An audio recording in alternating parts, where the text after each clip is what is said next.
ওই যে ডাইরেক্টটা মারি দিল, ডাইরেক্ট চলে গেল। এই যে দেখছেন কিভাবে সে কিছু একটা ডাইরেক্ট মারি দিল।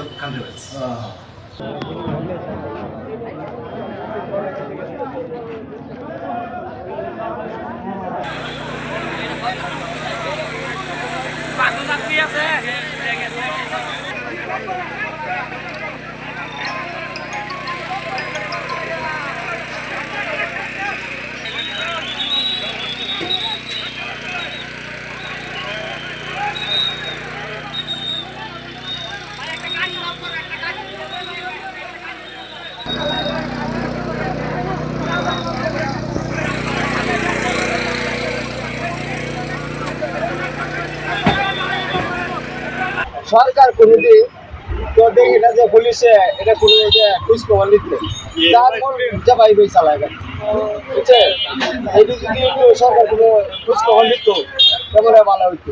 এগুলো আমাদের যে রোডটা হওয়ার ছিল রোডটা চিপা হয়ে গেছে। আমাদের রোড হালুয়াঘাট ময়মনসিং আর হালুয়াঘাট যে রোডটা ছিল এই রোডটা চিপা হয়ে গেছে, হওয়ার ছিল তখন হয় না। তার জন্য ছোট ছোট গাড়িগুলাই আমরা বড়গুলো গাড়ি নিয়ন্ত্রণ হারায় টানি। শেরপুর হালুয়াঘাট এরা গাড়ি বড় গাড়ি বাস রিসাপানি করে দেখি তো এরকম দুর্ঘটনা হয়। যারা মালিক এরা যদি মনে করেন আপনি যদি করতো যে ড্রাইভার যদি সতর্ক রাখতো তাহলে মনে করুন এটা কিছু নিয়ন্ত্রণ থাকতো। 26 তারিখ 11:30 সকালবেলা হাসপাতালে আগত রোগীর টোটাল সংখ্যা হচ্ছে 20 জন।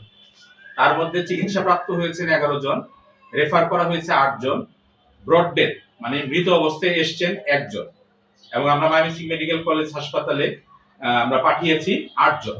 তাহলে আমাদের টোটাল হচ্ছে চিকিৎসাপ্রাপ্ত 11 জন, আর রেফার হয়েছে 8 জন, 19 জন, আর 1 জন ব্রড ডেথ। টোটাল রোগীর সংখ্যা হচ্ছে 20 জন, আর চিকিৎসাপ্রাপ্ত হয়ে তারা বাড়িতে চলে গেছে। এটা হচ্ছে বাংলাদেশ সেনাবাহিনীর একটা পিকআপ ভ্যান।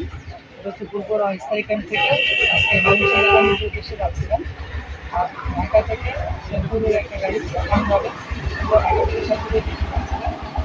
পরে আমাদের এই শেরপুর পৌরসভা বালিয়া মোড় স্কুলের পাশে যে তাদের মুখোমুখি সমস্যা হয় এই সংক্রান্ত সিসিটিভি ফুটেজ আমরা সংগ্রহ করেছি। আমাদের কাছে তথ্য আছে যে এখন পর্যন্ত 2 জন মারা গেছে আমরা দেখতে পেরেছি।